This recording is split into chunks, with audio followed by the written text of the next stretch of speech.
மனம் கவர்ந்த பாடல்கள் அடங்கிய கீபேட் கார்வா மொபைல்.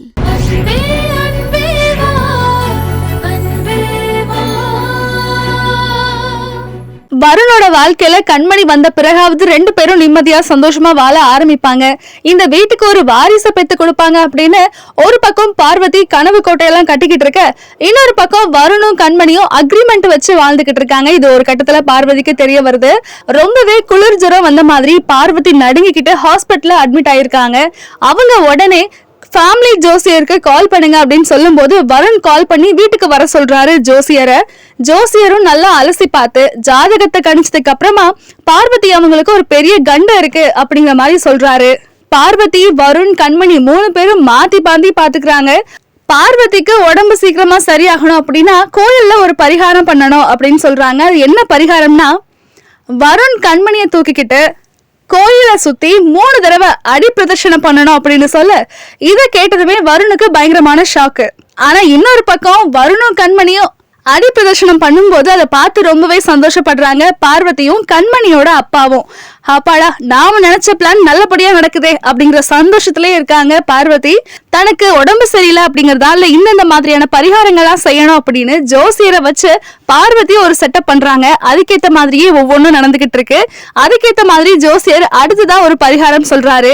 கண்மணிய வருண் தூக்கிட்டு அந்த கோயில்ல இருக்கக்கூடிய மணியை கண்ணை மூடிட்டு அடிக்கணும் அப்படின்னு சொல்லும் போது இது எல்லாமே எங்கேயோ இடிக்குதே அப்படிங்கிற மாதிரி டவுட் வருது வருணுக்கு. பட் இருந்தாலும் அம்மாவுக்கு உடம்பு சரியில்லை அப்படிங்கறதாலையும் இது ஒரு பரிகாரம் அப்படிங்கறதாலையும் அதையும் செய்யறாரு வருண். அடுத்ததா பார்வதி அவங்க சம்பந்திக்கிட்ட வருணும் கண்மணியும் நல்லபடியா அவங்க வாழ்க்கைய வாழ ஆரம்பிச்சுட்டாங்க. 2 பேரும் ஒத்துமையா சந்தோஷமா இருக்காங்க அப்படிங்கறத பத்தி சொல்லிக்கிட்டு இருக்காங்க.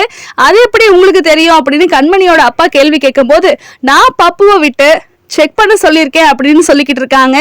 அந்த டைம் கரெக்டா கண்மணி பாத்துட்டுறாங்க. நடந்தது எல்லாமே வருணுக்கு தெரிஞ்சு, நீங்க எல்லாம் இப்படிதான் பண்ணுவீங்களா, பெரிய மனுஷங்களா நீங்க அப்படின்னு சும்மா லெஃப்ட் ரைட் வாங்குறாரு வருண் அவங்க அம்மாவையும் தன்னோட மாமனாரையும். இதெல்லாம் கேட்டுட்டு இருந்த கண்மணியோட அப்பா ஒரு கட்டத்துல, என்னோட பொண்ணை நிம்மதியா நல்லபடியா வாழ வைக்க முடியல அப்படின்னா எதுக்காக என்னோட பொண்ணோட கழுத்துல தாலியை கட்டின அப்படின்னு கேட்க பிரச்சனை இன்னுமே பெருசாகுது.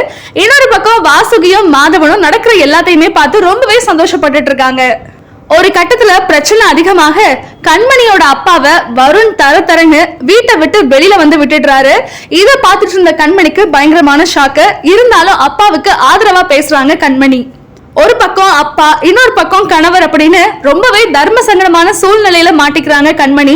இதுக்கப்புறம் என்னாச்சு, அப்பா மேல வருண் கையை வச்சிட்டாரு அப்படிங்கறதால கண்மணி ரொம்ப கோவப்பட்டு வருண் கிட்ட பிரச்சனைக்கு போனாங்களா, இல்ல வருண் செஞ்சு தப்பா உணர்ந்துட்டு கண்மணியோட அப்பா கிட்ட மன்னிப்பு கேட்டாரா அப்படிங்கறத வரக்கூடிய எபிசோட்ல பார்க்கலாம்.